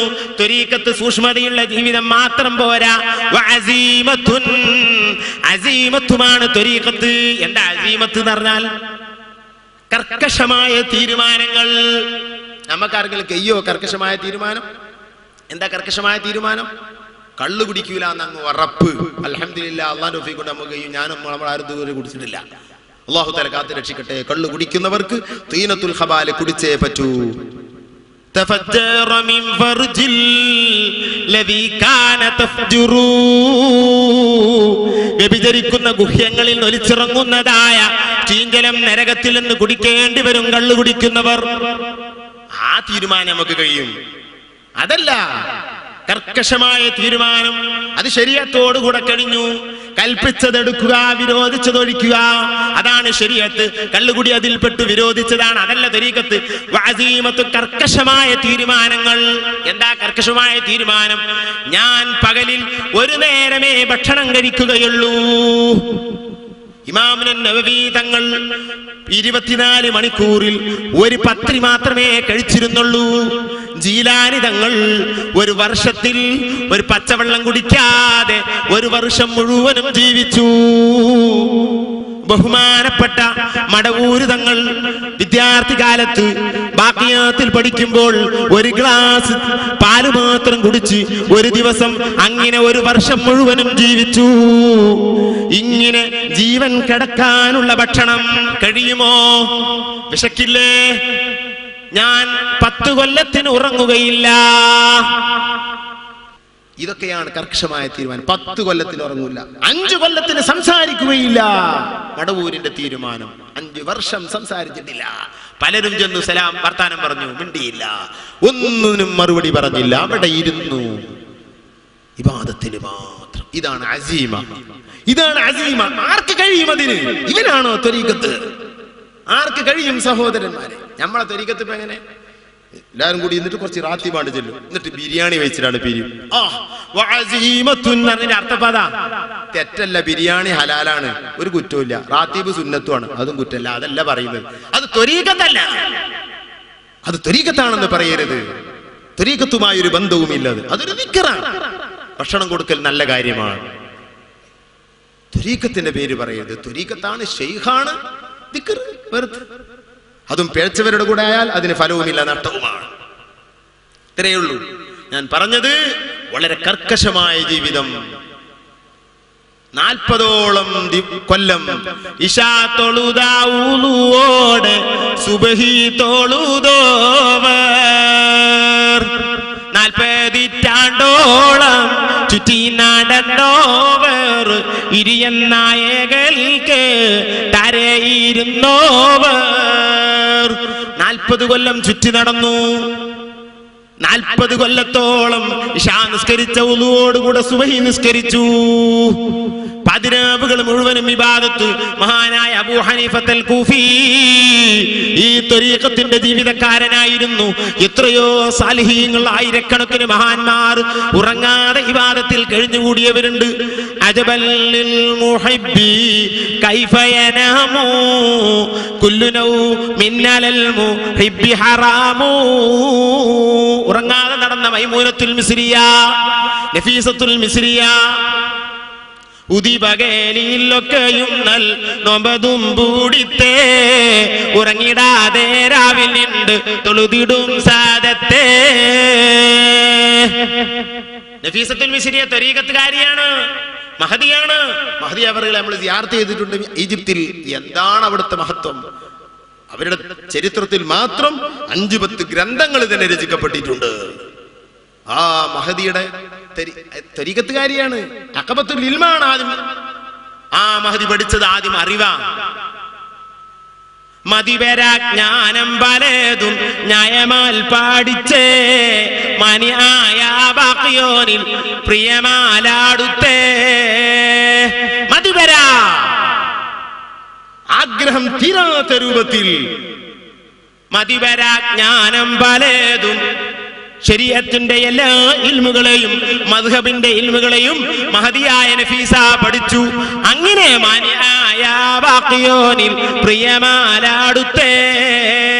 ശരീഅത്തിനെ പഠിച്ചറിഞ്ഞ പെണ്ണാണ് നഫീസ. എന്നിട്ട് ഉദിപകേലിലൊക്കെയും നൽ നോമ്പതും പൂടിത്തേ ഉറങ്ങിടാതെ രാവിൽ നിണ്ട് തൊഴുതിടും സാദത്തെ. ഉദിച്ച പകലുകളിൽ, പെരുന്നാൾ ടൈമുകളിൽ, അല്ലാത്ത എല്ലാ പകലുകളിലും നോമ്പ് നോറ്റു. ഉറങ്ങിടാതെ രാവിൽ നിണ്ട് തൊഴുതിടും സാദത്തെ. ഉറങ്ങാതെ രാത്രികളിൽ അല്ലാഹുവിനെ ഇബാദത്ത് എടുത്തുകൂടി. ഇങ്ങനെയാണ് നഫീസത്തുൽ മിസ്രിയ. മഹദിമാരും മഹാന്മാരും ത്വരീഖത്തുകാരും മുഴുവനും ഇങ്ങനെയാണ്. അതാണ് വഅസീമത്തുൻ കരിയാലത്തിൻ മുതബത്തിലാ. റിയാദകൾ വിടുക, ശരീരത്തിൽ ഒതുക്കുന്ന പണികൾ, പച്ചവെള്ളം കൊടുക്കില്ല. ഈ വിഷയത്തിൽ മണിക്കൂറുകൾ പറയാൻ എന്റെ ചെറിയ അറിവിലുണ്ട്. നമ്മുടെ ഉസ്താദുമാരുടെ അറിവൊക്കെ എത്രയാണ് ത്വരീഖത്തിനെ പറ്റി പഠിച്ചത്. ത്വരീഖത്തിലേക്കാണ്ട് കടന്നാ പിന്നെ എല്ലാരും സമ. വഹാബി ഒരു വിഷയമല്ല, മുജാഹിദ് അത് പ്രശ്നമല്ല, തബ്ലീഗ് ഏയ്, ജമാഅത്ത് ഏയ്, കൂയ്. സുബ്ഹാനല്ലാഹ്. സഹോദരന്മാരെ, ത്വരീഖത്തിനെ സംബന്ധിച്ച് പറഞ്ഞ അയിമ്മത്ത് മുഴുവനും കർക്കശമായി ചർച്ച ചെയ്താണ് ബിദ്അത്ത്. ഈ ലോകത്ത് ഏറ്റവും പ്രസിദ്ധമായ ത്വരീഖത്ത് ഖാദിരിയ്യ ത്വരീഖത്താണ്. അതിനിഷ്ടം പോലെ ഗ്രന്ഥങ്ങളുണ്ട്. ഫുതുഹുൽ ഗൈബ് ഖാദിരി ത്വരീഖത്തിന്റെ റൂട്ട് പറഞ്ഞു തരുന്ന കിതാബാണ്. അതിന്റെ ഒരു പേജ് അനുസരിച്ച് ജീവിക്കാൻ പ്രയാസമാണ്. കർക്കശമായ നിയമമാണ്. മഹാനായ ജീലാനി തങ്ങളുടെ അൽ ഫത്ഹുർ റബ്ബാനി കർക്കശമായ നിയമങ്ങളാണ്. ജീലാനി തങ്ങളുടെ ഹ്രസ്വമായ രൂപത്തിൽ ത്വരീഖത്തിനെ ചെറിയ രൂപത്തിൽ പരിചയപ്പെടുത്തുന്ന 2 വാള്യങ്ങൾ. അല്ലാഹുവിനെ തേടുന്നവരെ നിനക്ക് മതി ഇത് എന്ന് പറഞ്ഞുകൊണ്ട് ഏൽപ്പിച്ച 2 വാള്യമുള്ള ആ ഗ്രന്ഥം. ഇങ്ങനെ ജീലാനി തങ്ങളുടെ ത്വരീഖത്ത് പറയുന്ന എത്രയോ കിതാബുകളുണ്ട്. അത് റൂട്ടാണ്. എന്നാൽ ആ റൂട്ടിൽ ബിദ്അത്തുകാരെ പറ്റി ചർച്ചയുണ്ട്. അൽ ഗുനിയ എന്ന് പറയുന്ന കിതാബ് എടുത്തു നോക്ക്. അതിന്റെ ഏകദേശം 10-70ഓളം പേജ് ബിദ്അത്തുകാരെ ഗണ്ണിക്കാൻ വേണ്ടിയാണ് ചെലവഴിച്ചിട്ടുള്ളത്. ഖണ്ഡിക്കുന്നവൻ ത്വരീഖത്തിൽ ഇറങ്ങിയ പിന്നെ ഖണ്ഡനമില്ല. ബഹുമാനപ്പെട്ട മടവൂർ സ്റ്റേജിൽ വന്നിരിക്കുന്നു. എ പി ഉസ്താദ് വാള് പറയുന്നു. 1 അല്ല 2 അല്ല 10 അല്ല 100 കണക്കിന് സംഭവങ്ങൾ കൊടുവള്ളി ഭാഗത്ത് പോയാൽ അവിടുത്തെ വയസ്സന്മാര് പറഞ്ഞു തരും. മടവൂര് പറയുന്നു, നിങ്ങൾ വാള് പറയണം, ഞാൻ ദുആ ചെയ്തു തരും. എത്രയോ സ്റ്റേജുകളിൽ. ഞാൻ കൊടുവള്ളിയിൽ ഒരു വാതിന് പോയപ്പോ വാതിൽ മടവൂരിന്റെ ചരിത്രമായിരുന്നു ആ സ്റ്റേജ്. എനിക്കറിയുന്ന കുറെ പറഞ്ഞു. അത് ഇറങ്ങി വാതും കഴിഞ്ഞ് പള്ളിയിൽ ചെന്നപ്പോൾ അവിടുത്തെ വയസ്സന്മാരെ കണ്ട് സുബ്ഹാനല്ലാഹ്, മടവൂരിന്റെ കുട്ടിക്കാലം മുതൽ അറിയുന്ന കഥകൾ. അപ്പൊ എന്നോട് അവരൊക്കെ പറഞ്ഞതാ, AP ഉസ്താദിനെ സ്റ്റേജിൽ കയറ്റും, തലയൊക്കെ അഴിച്ചു വെച്ച് വാതു പറയരുത്, AP ഉസ്താദിന്റെ ഉപദേശമാണ്. അല്ല, മടവൂർ ഉപദേശമാണ്. തലയെക്കെട്ട് കെട്ടാതെ വാതു പറഞ്ഞാൽ ബർക്കത്ത് കുറയും. വാതു മനുഷ്യന്റെ കൽബിൽ കൊള്ളില്ല. ഒന്നുമില്ലാതെ വാതു പറഞ്ഞാൽ വാതു കേൾക്കുന്നവന്റെ മനസ്സിൽ രസമായിട്ട് നല്ല രസമുണ്ട് എന്ന് പറയും, പക്ഷെ കൽബിൽ തട്ടുകയില്ല.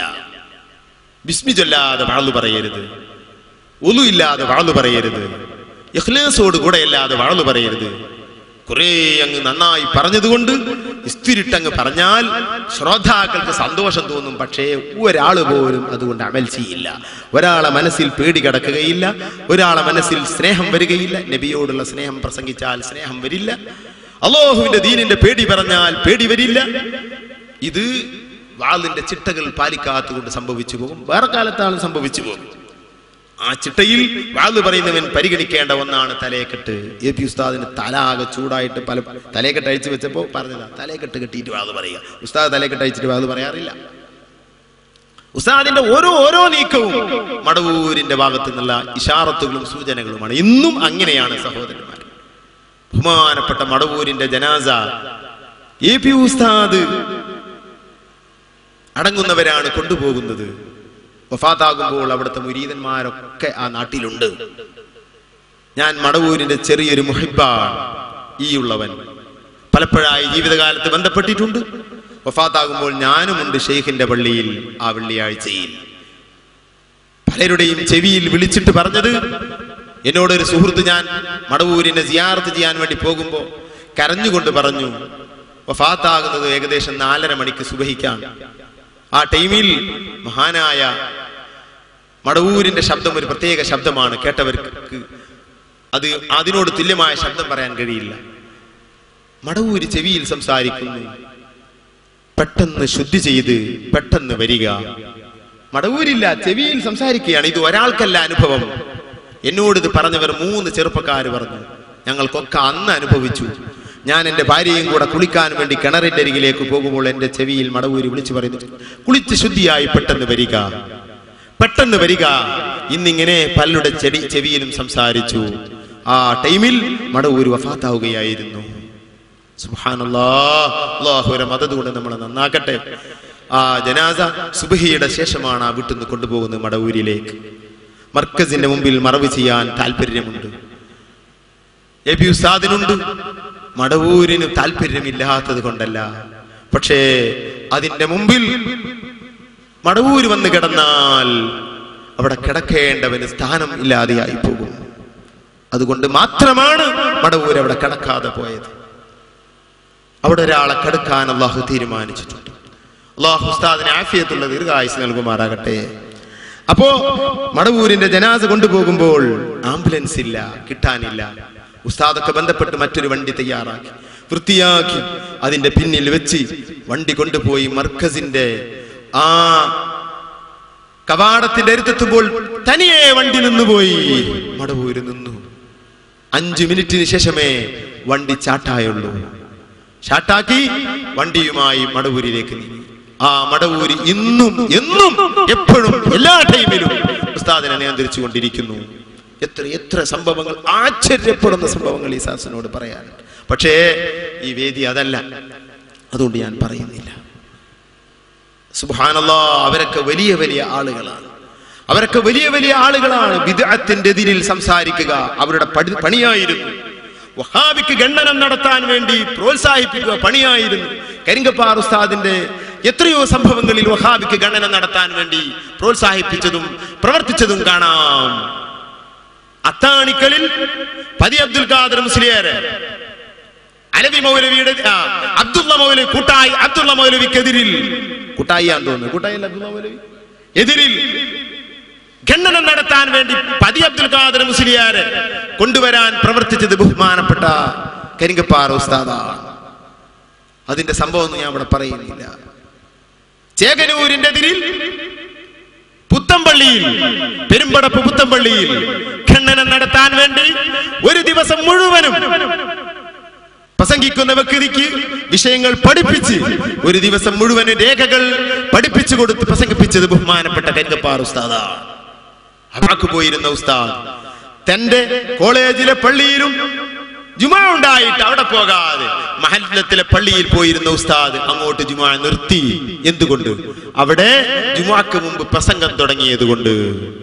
ആ പ്രസംഗത്തിന്റെ എതിരിൽ പേരോട് ഉസ്താദിനെ കൊണ്ടുവന്നുകൊണ്ട് വാള് പറയിപ്പിച്ചത് ഒതുക്കുങ്ങൽ ഉസ്താദാണ്. നമ്മുടെ ഉസ്താദുമാര് ബിദ്അത്തിന്റെ എതിരിൽ സംസാരിക്കുന്നവരാണ്. മടവൂര് ബിദ്അത്തിന്റെ എതിരിലെ സന്ധിയില്ല സമരത്തിൽ ഏർപ്പെട്ടവരാണ്. അവിടുത്തെ മുരീദന്മാരെ മുഴുവനും അതിന്റെ എതിരിൽ തിരിച്ചുവിട്ടവരാണ്. ജീലാനി തങ്ങൾ ബിദ്അത്തിന്റെ എതിരിൽ കൊടുങ്കാറ്റായിരുന്നു. തന്റെ അൽ ഗുന്യ എടുത്തു നോക്കിയാൽ കാണാം. അത് പറഞ്ഞ് ബിദ്അത്തിനെ കർക്കശമായി പറഞ്ഞ് അവസാനം ബഹുമാനപ്പെട്ട ജീലാനി തങ്ങളുടെ ത്വരീഖത്തുകാരെ, ഖാദിരി റാത്തീബ് ചൊല്ലുന്നവരെ, ഞാൻ ഈ പറയുന്നത് ഗ്രൂപ്പീസമായി നിങ്ങൾ മനസ്സിലാക്കരുത്. കിതാബിന്റെ രേഖയാണ് പറയുന്നത്. റബ്ബിന്റെ മുമ്പിലേക്ക് പോകാനുള്ളവരാണ് നമ്മളെല്ലാവരും. ശ്രദ്ധിച്ചേക്കണേ. ബഹുമാനപ്പെട്ട ജീലാനി തങ്ങളുടെ മദദ് എന്റെ റാത്തീബിൽ കിട്ടണോ, നിന്റെ ദിക്ർ സദസ്സിൽ കിട്ടണോ? ജീലാനി തങ്ങളുടെ മദദ് കിട്ടണമെങ്കിൽ ജീലാനി തങ്ങളുടെ റൂട്ടിലൂടെ ആയിരിക്കണം കേട്ടോ. മുരീദി തമസ്സക് ബി വകും ബി വാതിഖാ ലഹ്മിക ഫി ദുനിയാ വയൗമൽ ഖിയാമത്തി. മുരീദി, എന്നെ മുരീദേ, തമസ്സക് ബി, എന്നെ പിടിച്ചു നിന്നോ, ഞാൻ നിന്നെ ഇവിടെ നിന്ന് കാക്കും, ആഖിറത്തിലും കാക്കുന്നതാണ്. അനാലി മുരീദി ശാഫിഉൻ ഇൻദ റബ്ബിഹി വഉൻജിഹി മിൻ ശർറിൽ മുരീബ ബൽവതി. എന്റെ മുരീദിന് അപകടങ്ങൾ വരുമ്പോൾ, പ്രയാസങ്ങൾ വരുമ്പോൾ ഞാൻ രക്ഷിക്കുന്നതാണ്. പക്ഷേ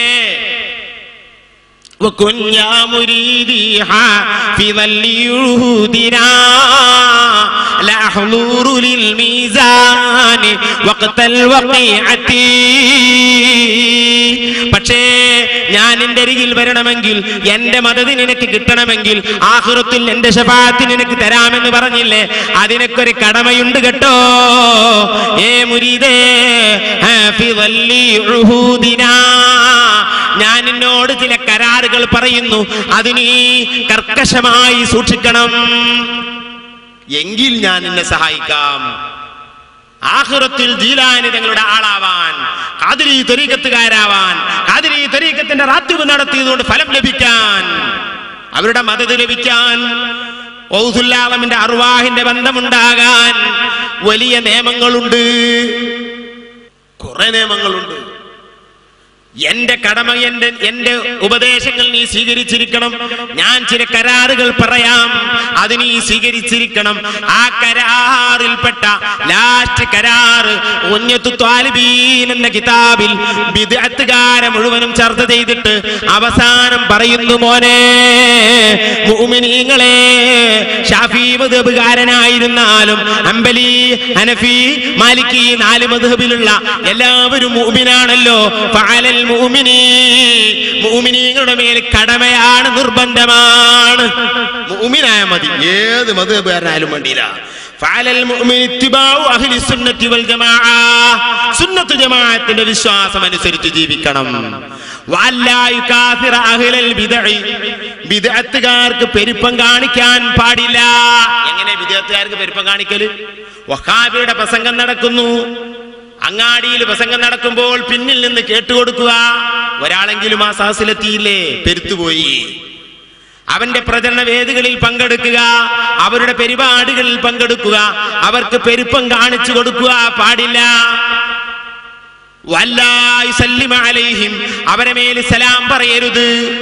വല്ലാഹി സല്ലി അലൈഹിം ഇദാ മാതു, അവർ മരിച്ചാൽ മയ്യിത്ത് നിസ്കരിക്കരുത്. ഇങ്ങനെ നീണ്ട ഉപദേശം. ബിദ്അത്തുകാർക്ക് മയ്യിത്കരിക്കരുത്, ബിദ്അത്തുകാർക്ക് സലാം പറയരുത്, ബിദ്അത്തുകാർക്ക് പെരുപ്പം കാണിക്കരുത്. വല്ലാ യുഹന്നിഉഹും ഫി ഔഖാത്തിൽ അഅയാദി വസ്സുറൂർ, സന്തോഷവേളകളിൽ, പെരുന്നാൾ സമയങ്ങളിൽ, കല്യാണവേദികളിൽ, നോമ്പുതറാവേദികളിൽ, കല്യാണവേദികളിൽ, സന്തോഷവേദികളിൽ അവരെ ക്ഷണിക്കരുതേ, അവരെ സ്വീകരിക്കരുതേ, അവർക്ക് മംഗളം പറയരുതേ, അങ്ങോട്ട് പങ്കെടുക്കരുത്, ഇങ്ങോട്ട് ക്ഷണിക്കാനും പാടില്ല. ഈ കടമയനുസരിച്ച് ജീവിച്ചാലേ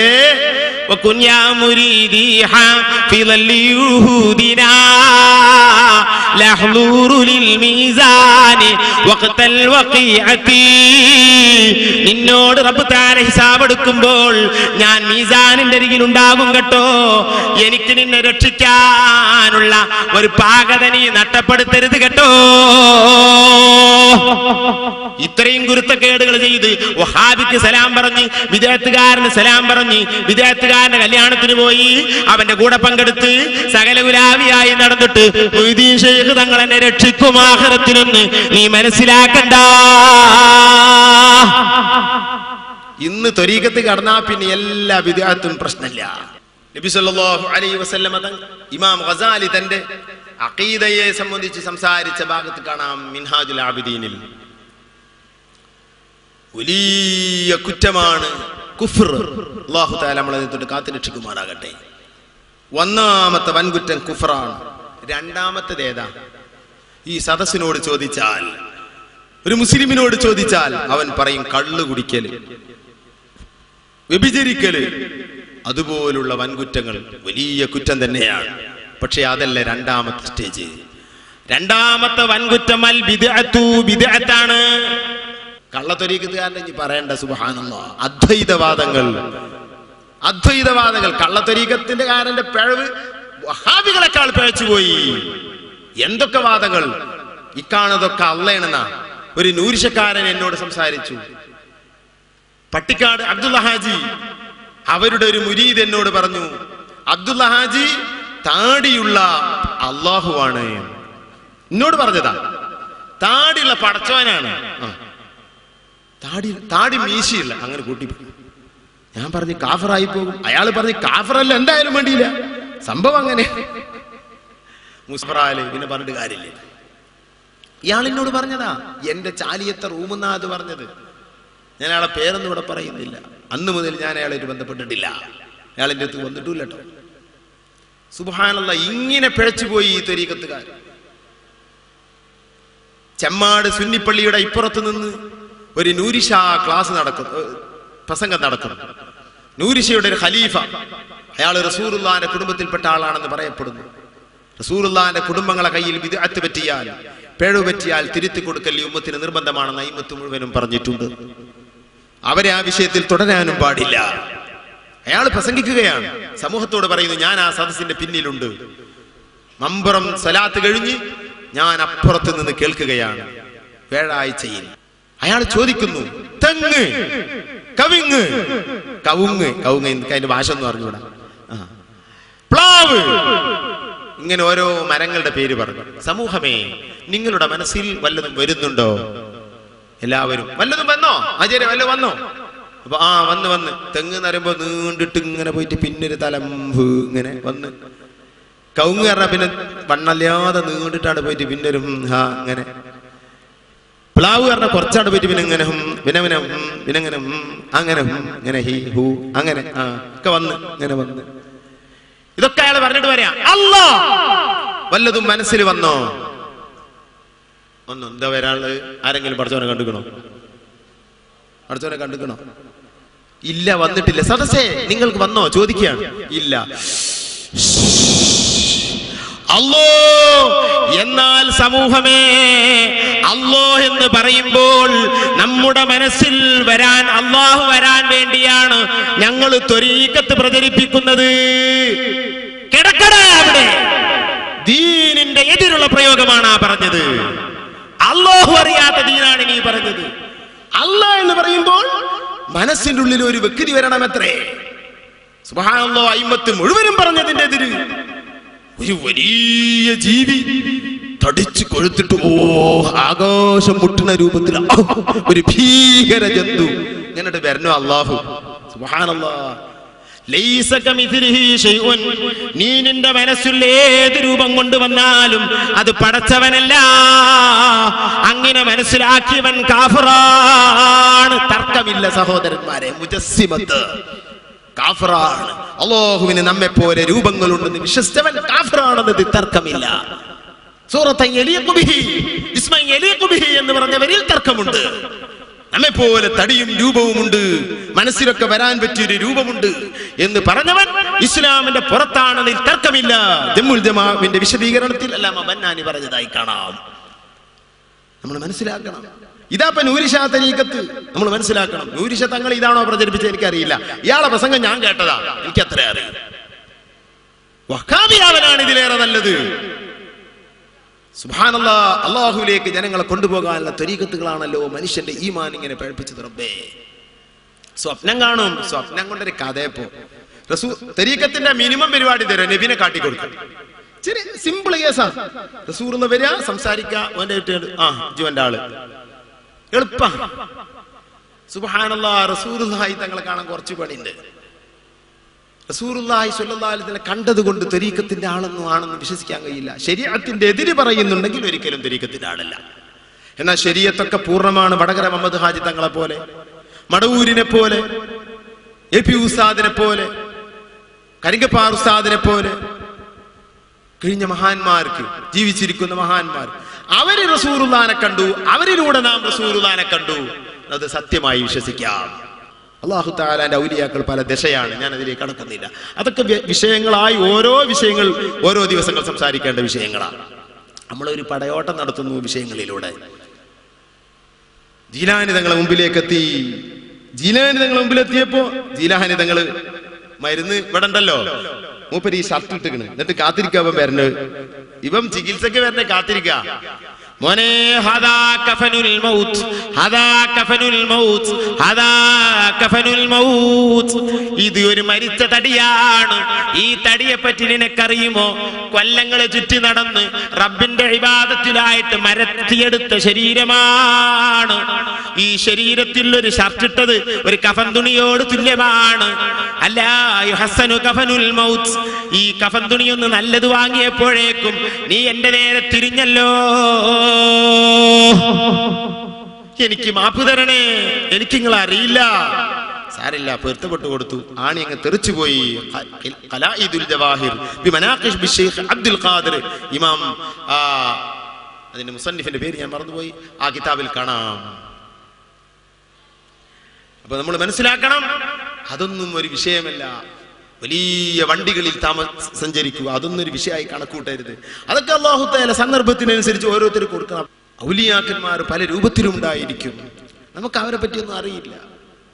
ബിദ്അത്തുകാരെ എല്ലാ നിലക്കും എതിർത്ത് ജീവിക്കുന്നവരായിരുന്നു ഔലിയാക്കൾ. അവരെതിരിൽ സന്ധിയില്ല സമരം ചെയ്തവരാണ് ഔലിയാക്കൾ. ഞാൻ ഈ പറഞ്ഞ വഹാബി ജമാഅത്ത് മൗദൂദിയൊക്കെ ഉണ്ടല്ലോ, ഒരു തെറ്റാ ഞാൻ പറഞ്ഞത്. അവരും നമ്മളും കൂടി എത്ര വിഷയത്തിൽ അകൽച്ചയുണ്ടെന്ന് അറിയോ? ചില നാടന്മാര് പറയാം അതിപ്പോ ഒരു കൈയിട്ടിനും അതിപ്പോ അനഫികൾ ഇവിടല്ലേ ഇട്ടിന്, മറ്റൊരു ഇവിടല്ലേ ഇട്ടിന്. അതിപ്പോ ഒരു ഇസ്തിഹാസം കുത്തുബിയത്ത് ചെല്ലാണ്ടാരണിച്ചിട്ട് ഇപ്പത്തെ ചെല്ലണം നിർബന്ധിട്ടുണ്ടോ? മൂപ്പർക്ക് ഒരു ആനപ്പുറത്ത് പൊട്ടം കടിച്ചായിട്ട്. ചില ആചാര്യന്മാരുണ്ടാവും ഇങ്ങനെ അങ്ങാടിയിൽ ഇങ്ങനെ മറ്റേ അരപ്പട്ടും കെട്ടിയിട്ട് വന്നിട്ട് എന്താ ഏപ്പിക്കാര് ഓലിങ്ങനെ പറഞ്ഞിട്ട് ഇങ്ങനെ മൂപ്പരിങ്ങനെ റസൂലുള്ളാഹിന്റെ മർത്തബയിൽ നിന്ന് ഇങ്ങനെ സംസാരിക്കും. ദീനിനെ സംബന്ധിച്ച് ആ പിശാചിന് അറിയില്ല. എന്നിട്ട് ഇങ്ങനെ ഇരുന്നുണ്ട് പറയും, നമ്മളൊക്കെ ഇപ്പൊ ഇവിടെ വരുന്ന കാലത്ത് ഇപ്പോഴല്ലേ ഏപ്പി വന്നത്. മൂപ്പരിപ്പോ ഇവിടെ ആദിലബിന്റെ കാലത്തെ ഉണ്ട്, ഇപ്പോഴല്ല. മൂപ്പരിപ്പോ ഇവിടെ അങ്ങനെ വന്നിട്ട് ഒക്കെ ഇങ്ങനെ മനസ്സിലാക്കിയിട്ട് ഒരു ഫാത്തിഹന്റെ അർത്ഥം അവനെ അറിയില്ല. എന്നിട്ടാണ് ഇപ്പൊ ഈ തഫ്സീറുകൾ, ബഹുമാനപ്പെട്ട പൊന്മുള ഉസ്താദ് നോക്കിയ തഫ്സീറുകൾ, ഞാൻ വിദ്യാർത്ഥിയാവുന്ന കാലത്ത് മൂപ്പര് നോക്കിയ തഫ്സീറിന്റെ എണ്ണം എത്ര അറിയോ? 100 തഫ്സീറാണ്. 100. അതിലൊരു തഫ്സീറാണ് തഫ്സീറുർ റാസി എന്ന തഫ്സീർ. 33, 36, 38 വാള്യങ്ങളൊക്കെ ഉള്ള പല രൂപത്തിൽ അടിയുണ്ട്. ആ തഫ്സീർ അതിൽ ഒന്നാ. അങ്ങനത്തെ 100 തഫ്സീർ നോക്കിയ പൊന്മുള ഉസ്താദൊക്കെ AP ഉസ്താദ് ഇതുവരെ പറഞ്ഞിട്ടുള്ളൂ. ഇന്ന് വരെ ഒരു സ്റ്റേജിൽ നിന്ന് ഞാൻ AP അബൂബക്കർ മുസ്ലിയാർ എന്ന് ഉസ്താദിരിക്കുന്ന സ്റ്റേജിൽ പ്രസംഗിച്ചിട്ടില്ല എന്ന് ബഹുമാനപ്പെട്ട പൊന്മുള ഉസ്താദിന്റെ നാവ് കൊണ്ട് പറഞ്ഞതാണ്. AP അബൂബക്കർ മുസ്ലിയാർ എന്ന് പറഞ്ഞിട്ടില്ല. നമ്മളെ വിദ്യാർത്ഥികൾ മനസ്സിലാക്കണം, SSFന്റെയും ഒക്കെ മക്കള് AP അബൂബക്കർ മുസ്ലിയാർ ഉസ്താദ് ഇവിടെ ഇങ്ങനെ ഇരിക്കുന്നുണ്ടാവും, അപ്പോഴാ വിളിച്ച് പറയുന്നത്. പറയരുത്, ബഹുമാനിക്കണ്ടേ. വലിയ ആദരവാണ് നമ്മൾ ഉസ്താദുമാർക്ക് AP ഉസ്താദ്. എല്ലാവരും AP ഉസ്താദ് പറഞ്ഞാൽ തന്നെ ഇപ്പൊ മനസ്സിലാവും. എന്റെ അപ്പുറം ഒരു AP അബൂബക്കർ മുസ്ലിയാർ കാന്തപുരം എന്നൊന്നും പറയേണ്ട ആവശ്യമില്ല. തിരിഞ്ഞു പോയത് ഇതിനൊന്നും തിരിക്കേണ്ട ആവശ്യം. ഉസ്താദ് എന്ന് പറഞ്ഞാൽ ഇന്നിപ്പോ സമൂഹത്തിൽ മൊത്തം പറഞ്ഞ ഉസ്താദ് രാഷ്ട്രീയക്കാർ ഉസ്താദ് പറഞ്ഞ ആരാ? നിങ്ങൾ ഇവിടെ അല്ലേ ഏറ്റവും വലിയ പമ്പന്മാരെ രാഷ്ട്രീയക്കാർ മുസ്ലിം സഹോദരൻ വിളിച്ചിട്ട് ഉസ്താദ് ഉസ്താദ് എന്ന് പറഞ്ഞു നോക്കാട്ടെ, കാന്തപുരല്ലേ ചോദിച്ചു. അല്ലാതെ ഉസ്താദ് പറഞ്ഞാൽ ആർക്കും മനസ്സിലാവൂല. അങ്ങനെയാണ് ഉസ്താദിന്റെ അവസ്ഥ. ഉസ്താദിന് അല്ലാഹു തആല അങ്ങനെ എത്തിച്ചു പോയി. അവരൊക്കെ വലിയ വലിയ സ്ഥാനത്തെത്തി, വലിയ സ്ഥാനം അല്ലാഹു തആല നൽകി. അവരോടൊക്കെ പിന്നിൽ നിന്ന് പ്രവർത്തിച്ചാൽ തന്നെ നമ്മൾ രക്ഷപ്പെടും സഹോദരന്മാരെ. അപ്പൊ ഞാൻ പറഞ്ഞുകൊണ്ടു വിദഅത്തുകാര് നമ്മളും കൂടി എത്ര അന്തരണ്ട്. നമ്മളൊരു ചെറിയ കയ്യെട്ടലുതിലല്ലേ ഉള്ളൂ എന്ന് പറയാറുണ്ട് ചിലര്. ആ കയ്യെട്ടിന് ഒരു വിഷയമാണെങ്കിലും അത് ചെറിയതാണോ? അതൊരു സുന്നത്തല്ലേ? അതിനെ തള്ളിക്കളയാൻ പറ്റുമോ? ഈ പറയുന്ന ആചാര്യരുടെ പറമ്പിന്റെ അവിടെ പോയിട്ട് അന്റെ അതിൽ ഇവിടെ അല്ല ഇവിടെ എന്ന് പറഞ്ഞിട്ട് 1 ഇഞ്ച് ഒന്ന് വിട്ടുകൊടുക്കട്ടവനെ. തെണ്ടി, എന്റെ ബാപ്പന്റെ സ്വത്താണിത്, ആരാടാ തുടങ്ങി തെറ്റി. സലാമില്ല, പിന്നെ ഒന്നുമില്ല. ഏതെങ്കിലും കിതാബിലുണ്ടോ പറമ്പ് ഇങ്ങനെ ചെയ്തവനോട് സലാം പറയരുതെന്ന്? പിന്നെ സലാമും ഇല്ല, ഒന്നുമില്ല. പോലീസ് വന്ന അവിടെ എന്നാ ഒരു സുന്നത്തമായത്തിന്റെ പ്രസംഗം നടത്തിയാൽ എന്തിനാ അങ്ങനൊക്കെ കൂടി? മൂപ്പര് കണ്ണുരിച്ച്, ദുനിയാവിന്റെ പിശാചായി പടക്കപ്പെട്ടവനെ, നിനക്ക് അള്ളാഹുവിനറിയില്ല. ഇതുകൊണ്ടാണ് ഇങ്ങനെയൊക്കെ സംഭവിച്ചത്. ദീനിന്റെ വിഷയങ്ങളൊക്കെ ചില്ലറയായി കാറ്റത്ത് പറത്തി.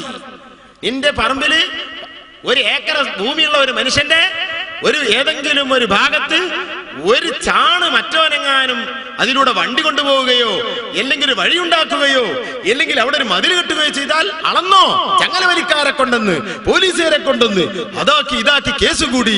പിന്നെ കല്യാണത്തിന് ബന്ധമില്ല, സലാം പറയുന്നില്ല. വഹാബിക്ക് എത്ര സലാം പറഞ്ഞാലും കേടില്ല, റസൂൽ നശിച്ചു പോകുന്നല്ലേ പറഞ്ഞത്. മറ്റേതും ഇങ്ങനെയല്ലേ പറഞ്ഞത്. അതൊന്നും ഒരു വിഷയമല്ലേ. റസൂൽ എന്തോ ആവട്ടെ, ഞമ്മക്ക് ദുനിയാവ്. ഇതാണ് AP ഉസ്താദും നമ്മളും തമ്മിലുള്ള വ്യത്യാസം. അവർക്ക് ആഖിറമാണ് ലക്ഷ്യം. അവർക്ക് വിദഅത്തുകാരോടാ വെറുപ്പ്. അനക്ക് എന്റെ പറമ്പ് പിടിച്ചിനോനോടാ വെറുപ്പ്. വെറുത്തോനോട് സലാം പറയില്ല, ഉറപ്പാ. വിദഅത്തുകാരനാണ് ഏറ്റവും വെറുക്കേണ്ടത്. 2ാം കുറ്റം വിദഅത്ത്. അവസാനം ഇമാം പറഞ്ഞതാ. 3ാം കുറ്റമാണ് കള്ളുകുടിയും മറ്റു തമ്മാടിത്തരങ്ങളൊക്കെ. മിൻഹാജുൽ ആബിദീൻ എന്ന കിതാബ് എടുത്ത് നോക്കിയാൽ കാണാം. നമ്മളും വഹാബികളും തമ്മിൽ 1ഓ 2ഓ, വഹാബി ജമാഅത്ത് തബ്ലീഗുകാർ തമ്മിൽ 1ഓ 2ഓ വിഷയങ്ങളിലല്ല അകൽച്ചയുള്ളൂ. 200 മസ്അലകളിൽ നമ്മളും അവരുമായി അകന്തരമുണ്ട്. 200 മസ്അലകളിൽ, അടിസ്ഥാനപരമായി 50ലേറെ മസ്അലകളിൽ, കർമ്മപരമായി ബാക്കിയുള്ള മസ്അലകളിലും 200ഓളം വിഷയങ്ങളിൽ നാമും ബിദ്അത്തുകാരും കൂടി തർക്കത്തിലാണ് സഹോദരന്മാരെ. എന്നിട്ടാ ചെറിയതായി കാണുന്നത്. സൂക്ഷിക്കണം. അല്ലാഹു സുബ്ഹാനഹു വ തആല ഔലിയാക്കന്മാരുടെ റൂട്ടിലേക്ക് എന്ന് പറഞ്ഞുകൊണ്ട് പോകുന്ന ആളുകൾ ബിദ്അത്തുകാരോട് ഒരു വെറുപ്പുമില്ലാതെയാണ് ഇക്കാലത്ത് നീങ്ങുന്നത്. ഇതാണ് ഞാൻ പറഞ്ഞുകൊണ്ട് വന്നത്. ചില ആൾക്കാർ പറയും തെരീക്കത്ത് എന്തിനാ? ഞാനിപ്പോ അടുത്ത് നമ്മളവിടെ ഒരു തെരീക്കത്തേരം വന്നു. എല്ലാ ഭാഗത്തുണ്ട്. ഇവിടെ ഉണ്ടോ തെരീക്കത്തേര്? ഉണ്ടോ? ഇല്ലല്ലേ. തെരീക്കത്തേര് ഞങ്ങളെ ഭാഗത്ത് ഒരു 3-4 തെരീക്കത്ത് നിങ്ങളിപ്പോ ചാലിയത്ത് ഒരു 250 തെരീക്കത്ത് എത്തിയിട്ടുണ്ട്. സുബ്ഹാനല്ലാഹ്. എന്റെ അടുത്ത് പഠിച്ചിരുന്ന നാട്ടുകാർ 1-2 കുട്ടികൾ അവർ അതിന്റെ ആൾക്കാരാണ്. ഓല് പറഞ്ഞത് ഇപ്പോ ഇന്ന പിന്നെ വിഷയമല്ല, പകർസ്ഥാൻ തന്നെ അവർ പറയാം. പകർസ്ഥാന് കിതാബ് തിരിയില്ല. ആദ്യം തന്നെ പറയല് കിതാബ് തിരിയില്ല. കിതാബ് തിരിയല എന്താന്ന് തിരിയലും ഓർക്കില്ല. കിതാബ് തിരിയില്ല. കിതാബ് ഇങ്ങനെ ആണി അടിച്ചിട്ട് നടുക്കടിച്ചിട്ട് ഇങ്ങനെ തിരിക്കല. കിതാബ് തിരിയാന്നാണ്. നമുക്കൊരു പരിധി വരെ തിരിയുള്ളൂ. നമ്മൾ ഉസ്താദ്മാർ അത്ര ഒന്നും കിതാബ് നമുക്ക് തിരിയില്ല കേട്ടോ. പക്ഷെ എങ്കിലും ഇൻഷാ അല്ലാഹ് ചെറിയ രൂപത്തിലൊക്കെ നമുക്ക് തിരിഞ്ഞിട്ടുണ്ട് എന്നാണ് ഞാൻ മനസ്സിലാക്കുന്നത്. അള്ളാഹ് തിരിഞ്ഞിട്ടില്ലെങ്കിൽ തിരിച്ചു തരാൻ ഓല് കൊണ്ട് വരണ്ടേ? അല്ല, നമുക്ക് ചിലതൊക്കെ തിരിച്ചു തരണല്ലോ. ഓല് എന്താ തിരിച്ചിട്ട് എനിക്കറിയാം. ഓലിന്റെ അടുത്ത് തോന്നുമ്പോൾ ഓൽക്ക് അത്ര തിരിഞ്ഞു ഒരു തുഹ്ഫ പോലും ശരിക്കും ചോദിച്ചാൽ പറയാൻ കിട്ടൂല. അങ്ങനത്തെ മനുഷ്യന്മാർക്ക്. അപ്പോൾ എനിക്ക് കിതാബിരിയിലാണ്ട് പോയി. ഞാൻ കിതാബിരിയിലൊക്കെ എൻ്റെ ഉസ്താദ്മാർ പറഞ്ഞാൽ എനിക്ക് സന്തോഷം. ഞാൻ വഴിപ്പെടും. എനിക്കറിയാം. കാരണം എൻ്റെ ഉസ്താദുമാരുടെ 1000-ലൊന്നും ഞാൻ വലിപ്പമില്ല. വൈലത്തൂർ ഉസ്താദിന്റെയോ അല്ലെങ്കിൽ തിരിയങ്ങാടി ഉസ്താദിന്റെയോ ഒന്നും ഓക്കെ ഉസ്താദിന്റെയോ സുലൈമാൻ ഉസ്താദിന്റെയോ അവരൊക്കെയാണ് നമ്മുടെ ഉസ്താദ്മാർ. അല്ലാഹു അവർക്ക് ആഫിയത്തുള്ള ദീർഘായുസ്സ് കൊടുക്കട്ടെ. അവരുടെ രോഗങ്ങളൊക്കെ അല്ലാഹു ശിഫയാക്കി കൊടുക്കട്ടെ. അവരാണ് നമ്മുടെ തണൽ. അവരിൽ നിന്ന് എന്തെങ്കിലും കൊത്തിപ്പെറുക്കി കിട്ടിയെങ്കിൽ അതേ നമ്മുടെ കയ്യിലുള്ളൂ, അതുറപ്പാണ്. പക്ഷേ ഇപ്പറയുന്നവനക്ക് എന്റെ അത്രയും തിരിഞ്ഞിട്ടില്ല. അത് ഞാൻ ധൈര്യത്തിൽ പറയും. ഒരു ചുക്കും തിരിയില്ല. എന്നിട്ട് ഇങ്ങനെ പറയാവന്. എന്നാൽ എന്നോട് ഒരാൾ പറഞ്ഞു, അലിഫ് ലാം മീം അതിന്റെ അർത്ഥം എന്താണ്? എന്തേ ചോദിച്ചു. അല്ല, എന്റെ കാക്ക തരീക്കത്ത് ചേർന്നിക്കണ്. തരീക്കത്ത് ചേർന്ന് ആദ്യം അലിഫ് ലാം മീം തരീക്കത്ത് അലിഫ് ലാം മീം അതിന്റെ അർത്ഥം എന്താണ്? മൗലവിമാർക്ക് തിരിയില്ല എന്ന് കാക്ക പറയുന്നുണ്ട്. അപ്പൊ നിങ്ങൾക്ക് തിരി ചോദിച്ചു. ഞാൻ പറഞ്ഞു എനിക്കതിന് 14 അർത്ഥം അറിയും. നിങ്ങൾക്ക് എന്താ വേണ്ടത്? 14 അർത്ഥം ഇപ്പൊ അറിയും. ബൈലാവിമാം കുറെ പറഞ്ഞിട്ടുണ്ട്, തിബിരിമാം കുറെ പറഞ്ഞിട്ടുണ്ട്, റാസിമാം കുറെ പറഞ്ഞിട്ടുണ്ട്, വേറെ കുറെ കിതാബ് കണ്ടിട്ടുണ്ട്. നിങ്ങൾക്ക് ഏതാ വേണ്ടത്? അല്ല, നിങ്ങള് അങ്ങനല്ല, കാക്ക പറഞ്ഞ അത് ഹഖായിക്കിന്റെ ഇൽമാണെന്ന് പറഞ്ഞു. ഹഖായിക്കിന്റെ ഇൽമേ ആ ലഫ് തന്നെ ഒരു നാടൻ പറയണെങ്കിൽ 10 ദിവസം വലിയൊക്കെ നാഗടിച്ചേണ്ടി വരും. ഹഖായിക്കിന്റെ ഇൽമുകാരൻ അവർക്ക് അത് കിട്ടിയാലോ ആ ഹഖായിക്ക് എന്നുള്ള ലഫ്. ഹഖായിക്കിന്റെ അർത്ഥം അറിയോ? ചില ഞാൻ ഇജാസിയത്ത് വാങ്ങി വരികയാണ്. ഇജാസിയത്ത് അങ്ങനെ പദം തന്നെ അറബിയിലില്ല. എന്തൊക്കെയാ ഒരു തരീക്കത്തേറെ